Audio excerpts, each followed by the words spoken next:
Hi, Doug. Hello. How are you today? Yeah, I'm not bad, thank you. I'm not bad. It's nice to be back at work after summer. Yeah, and you worked quite a while now during the summer. Yeah, well, it's Friday now, so this is my third week back after my holiday, Yeah, and then most people come back on Monday. So it's been nice to actually have some people to speak to this yeah. week before I've just been sat on my own. And you go a little bit mad after a while, but And when this episode is published, are you then you are already married, right? yeah, That's the exactly. plan. Yeah. Yeah. If it all goes to plan, if she doesn't change her mind, at the last minute, then Yeah, hopefully, yeah. So, yeah. I was so home everyone can just send their congratulations in the comment. to Zuma's office, yeah, or in the comments, yeah. If there's presents, then yeah, Yeah, we can figure out somewhere. yeah. So I think some of our listeners have listened to you and seen you in some previous episode. You're always in the call, making sure that the technique is working fine and kind of overlooking everything. And today we will have more in-depth talk with you and hear what you do at Zooma. So can you please introduce yourself? Who are you at Zooma? What do I do at Zuma? Yeah, well, my title is content producer, I believe. I know we're not so careful about titles, Zoom and things like that, but yeah, I do a lot, I suppose. I mean, certainly all of Zuma's internal content, I'm kind of responsible for in some way. Writing it, or like this podcast, for example, editing it, videos and things like that, and obviously kind of you know herding everyone else who writes. Like you write a lot, and Anders and Stella and so on. And then I work with customers a little bit as well, on similar things that I do for Zuma, and then just on top of that, kind of a mishmash of all sorts, like HubSpot, kind of HubSpot generalist, really. I suppose I've been using HubSpot for quite a while, and kind of more strategic stuff, I suppose you could say. With our kind of long term content plan. How we think about how we produce content and what topics that we write about and that kind of thing. So yeah, it's a bit of everything really. Yeah. And what did you do before Zooma? I did a very similar job actually, kind of being the like jack of all trades, I suppose, when it comes to like online, really. Except not at an agency. Then it was a kind of large traditional B2B company, as we like to say. Um, and I did that for a while, and then before that, I was actually a journalist. Quite briefly, that's what I studied, and then I worked for a newspaper for 2 years or so, which Yeah. again, was a lot of content, same kind of ideas, really. Yeah. And so what's the biggest difference between your previous role and the role you have at Zooma? Yeah, I think the biggest difference is that I'm not the only one, because previously, and I know this is also the case at some of our customers as well, and more generally, kind of at large traditional B2B companies, that there's kind of generally like one person or maybe a couple of people who are kind of full time focused on online digital. Um, Often the case that there's often like a team, but often those people have other duties as well, or maybe they don't even work full time. So that was kind of the situation. Whereas here at Zuma, I'm like one of it's still kind of my main responsibility, but there's lots of other people who, you know, do the same or similar things, to varying degrees. Yeah. So it's kind of the difference between being, the kind of one like go-to guy and being part of a larger team. Yeah. Yeah. Exactly. And also, I work, I mean, with a lot of external content producers and content creators at other companies, and I think your role here is really like you said in the beginning here, you're involved in everything that's involved with Zooma's communications and the content Zooma produce. Really, if you don't produce it yourself, you have it somewhere in some documents, and you kind of lead everything that we do. And as I contribute to the internal communication sometimes with writing a blog post or recording this podcast. But I'm really confident with having you as a colleague who has the helicopter view of everything. Mm. Do you think that was that a role you thought you were going into, or is that something that evolved, or you that administrative workload as well? Yeah, no, exactly. I mean, it's. I think it's quite a good uh, role to have, really. Obviously, it takes some time to come into it because you need to build up a lot of knowledge, how things work and stuff. And the advantage for me was that I knew Zooma quite well before I started, but more of my old job, it is often, like we said, it's kind of a marketing person who, at these B2B companies who has that kind of helicopter role. And I think it's quite good to have that kind of role in the marketing team because you suddenly, start like mixing with a lot of other departments that are very useful to kind of be acquainted with, really. So maybe your main task is like producing content, but you know if you're kind of the online person, you often get roped into kind of other projects, with say, again, I'm just using an example from my own past, but like spare parts or whatever, like service department, and helping out with some kind of digital project there. And then you kind of get those contacts in another part of the company that maybe you wouldn't have spoken to otherwise. So maybe you're speaking a lot with product management and then, upper management and so on. So, I guess those kind of generalists are always good to have in a company, regardless of what department they work in, but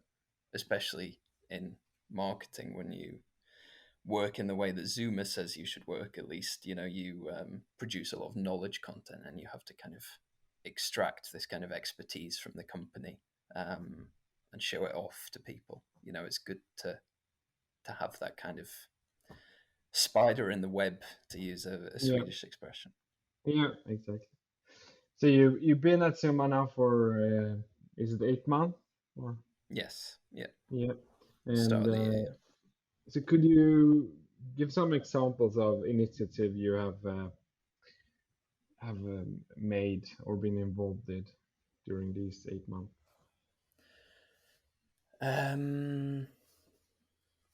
I suppose one kind of initiative which has been ongoing for quite a while that I like inherited was how we worked with how we still work with topic clusters and cluster content. I'm not sure if we've done a podcast about topic clusters. I know it's on the agenda, Yeah, and I exactly. can do some, yeah, and I can also promote the webinar that we'll have later this year about topic clusters that people should watch out for. But Could you do a brief they explanation of what it is? yeah, I suppose. What is it then? Yeah, well, it's kind of it's like a content strategy that kind of focuses on producing content in you know, the goal is to increase organic search visibility.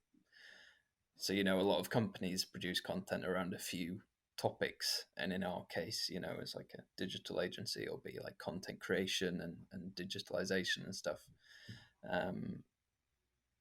So, you know, lots of people do that anyway, but it's basically just doing it in a more structured way and having these different topics or clusters that, you know, answer a range of questions and cover like a very big range of keywords that people are searching around that topic. And then kind of on the more technical side, it's how you actually publish and connect all of these different articles online. So you have very long kind of pillar page that acts as like the core of the cluster, and then lots of articles that kind of expand on the topics you have in your cluster, and they're linked to each other. All these pages, they have the same URL structure, and that makes it, you know, it becomes a kind of collective search effect, really, that boosts everything at the same time. So that's something I've been involved with, and then aside from that,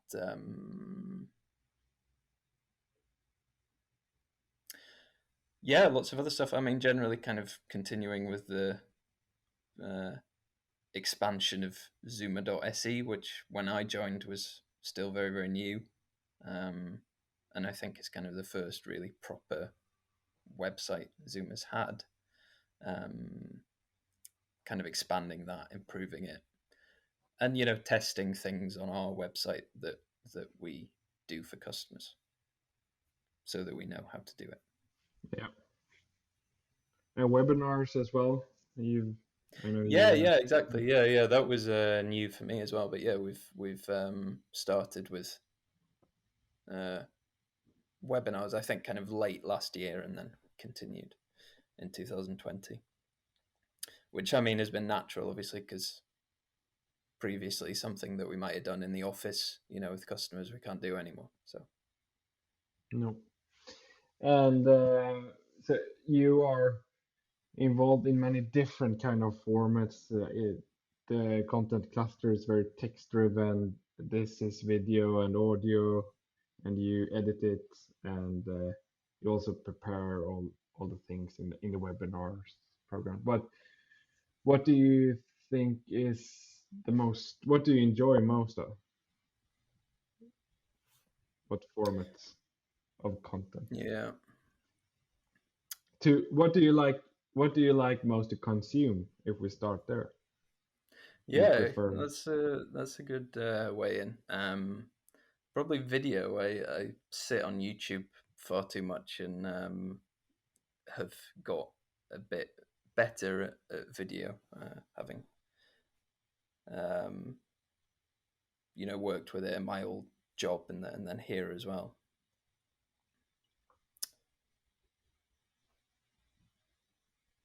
Yeah. And yeah, And what what else can we say about video?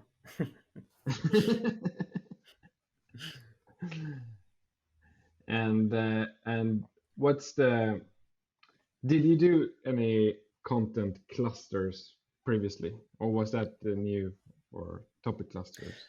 No, that is more of a new thing for me, actually. Like I said, you know, we produce an awful lot of content at my old job, but it was not unstructured, but not kind of structured in that same way. It was more, you know, oh, we haven't written about this in a while, so we'll produce something like that. I'll speak to this person. Whereas with topic clusters, there's a lot more, you know, spreadsheets and looking in Search Console and things like that, which is quite interesting, and it makes also your life a little bit easier because you know, you don't have to sit and struggle and think about what are we going to publish this week, because when you do your research about these clusters to begin with, you know, you have a long list of the top performing search words, and if you publish, you know, 2 articles a week or something, and you have 100 keywords, you know, then there's plenty to be working on, really. And what are the most biggest challenges with your role at Zooma? Biggest challenges.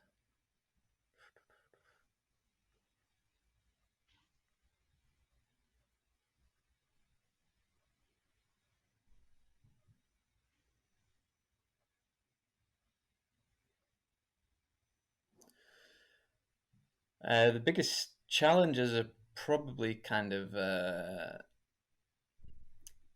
well, I mean, I think it's the challenge that every person who has a job like ours has, and I'm sure even at like HubSpot, when they publish like multiple articles every day, not even 2 a week, is just producing the content at the rate that you actually need to, because I mean, you're quick at writing. I can write a decent article fairly quickly, and I think that's kind of a big part of it, really, because a lot of people can write a perfectly serviceable article, but it's just like, how long does it take? Does it take like 8 hours or does it take two? Yeah, Um, so that's probably the challenge. But again, the topic cluster approach makes that a lot easier. And then also what we do here, and then what we, try to convert customers to doing, which is to, you know, do like ghostwriting, get in, experts and people from other parts of the company who aren't content creators to, at least contribute in some way and provide at least the raw material that you can then work a little bit. yeah, Um, and like we've yeah. said, How much do we publish? We publish at least one article week per week. the goal is 2 a week, and we Yeah, generally stick to that. And then we have a podcast every week, and then yeah, a few more articles with news and stuff depending on what's going on, and then Swedish articles as well, which get translated. So and how do you make sure that something is constantly produced? um, just just write a lot, really. Yeah, It's I mean, I kind of had the luxury before of being able to set aside a day or something, or a few hours, and say, okay, well, I'll write now. But when you have a role kind of like this, or whether it's a place like Zooma or a larger company, then you have lots of other things to do at the same time. So it's kind of like, you know if you have a 20-minute window or something, just try and write down like a few paragraphs or something, and then constantly yeah. dip in and out of it. I don't know how you work, if you prefer to take everything at once, or if you do it a bit more like that. Yeah, I often do half days writing, like 4 hours on something and then 4 hours on something else, but not 8 hours um, on the same articles. Yeah, exactly. And but something we do at Zoom as well, and which you are leading, is these every second week we have 2 hours blocked in the calendars where we meet. We are five people who write either a pillar page or an article, and that I think that helps a lot with keeping the regularity of content producing as well. And and in these Yeah, meetings, definitely. And I think that's something that every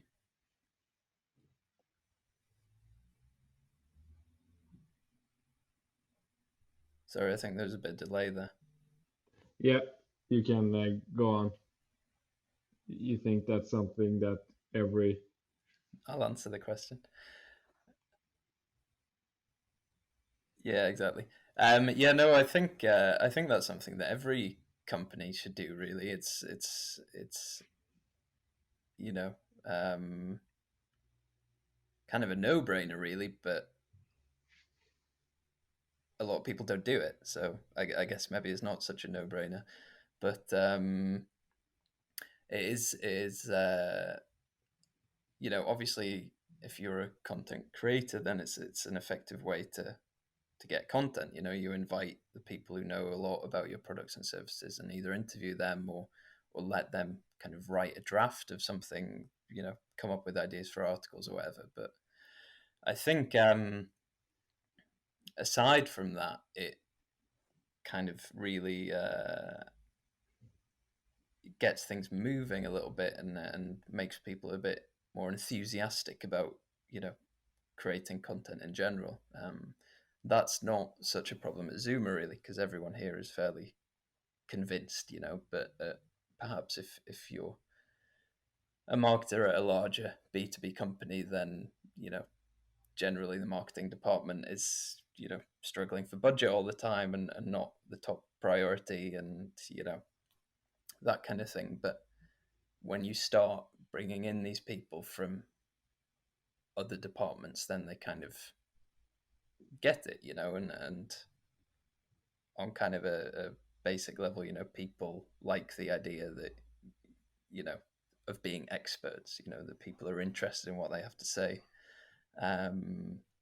But then they also, see the value of sharing this information, because within any company, there's always an awful lot of knowledge that's completely hidden and never really gets shown to the customers, at least not before they actually start like making a deal or whatever.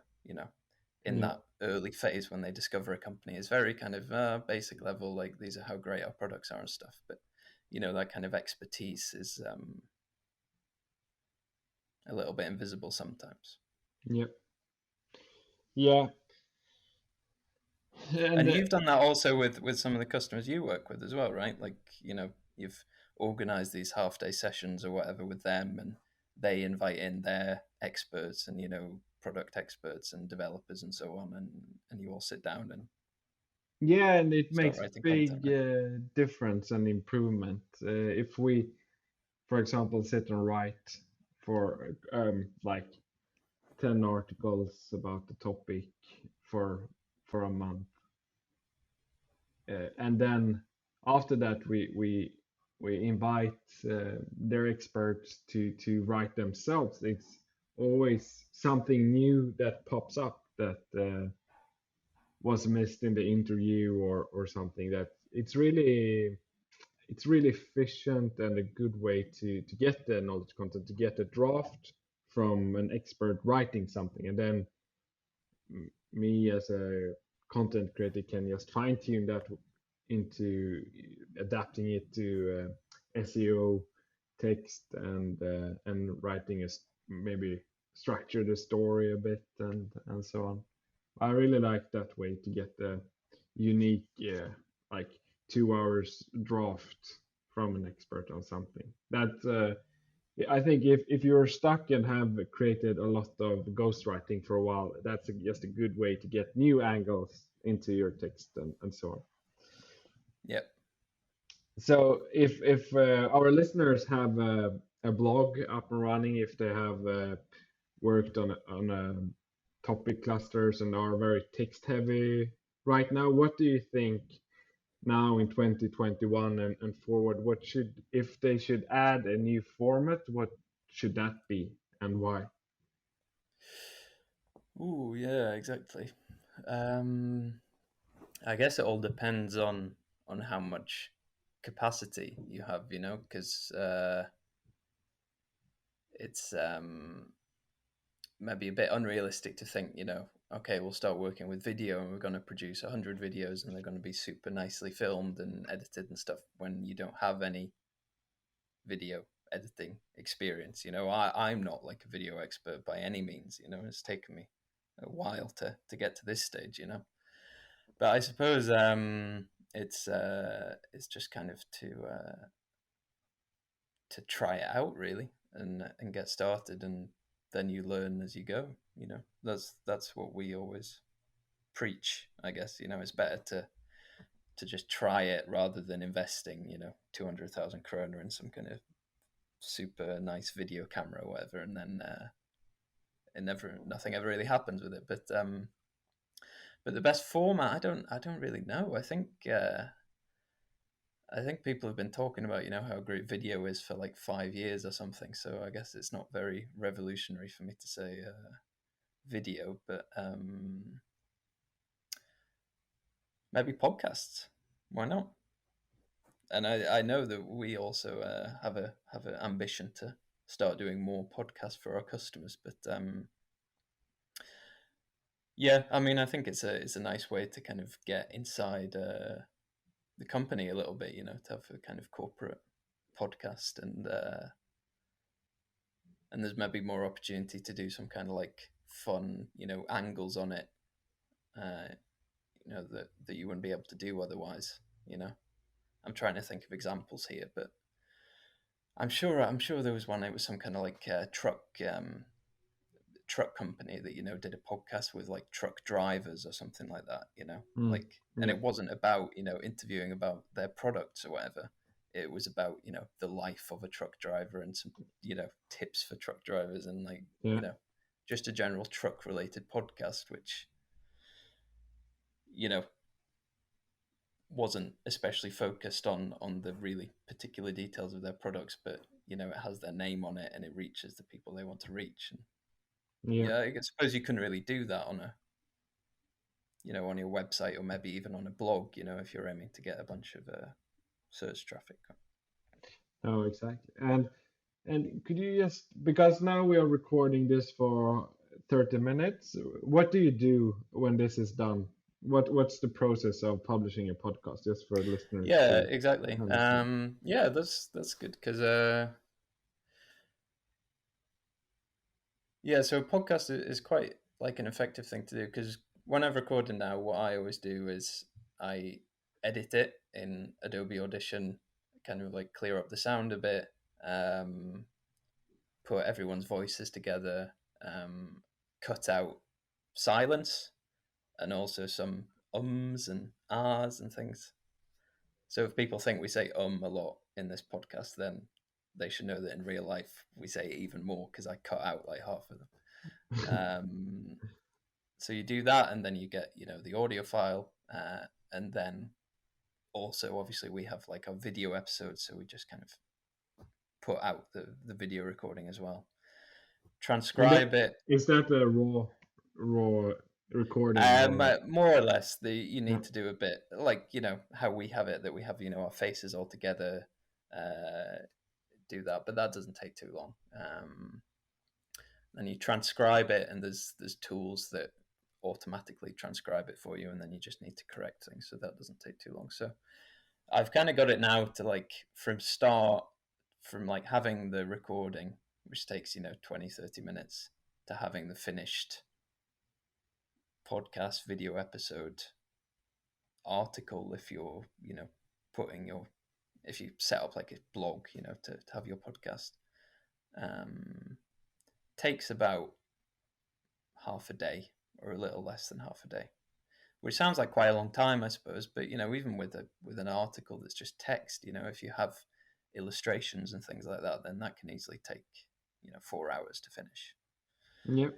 And then when you have the podcast, like we do, you can repurpose it, and you can use it to write an article, and you can use your video where you want, and so on. So you get quite a lot of bang for your buck, I suppose. Yeah, that's good. We should have a second episode going more deep into producing podcasts, I think. Yeah, that's a good idea. Maybe people can learn from our mistakes a little bit. Yeah, exactly. Well, I think that's it for today. Thank you very much for participating. Thank you, Alexander. Now Anders isn't here. I have to be the one to say that. Great. Good. I'll speak to you soon. Bye-bye. Yep. Bye-bye.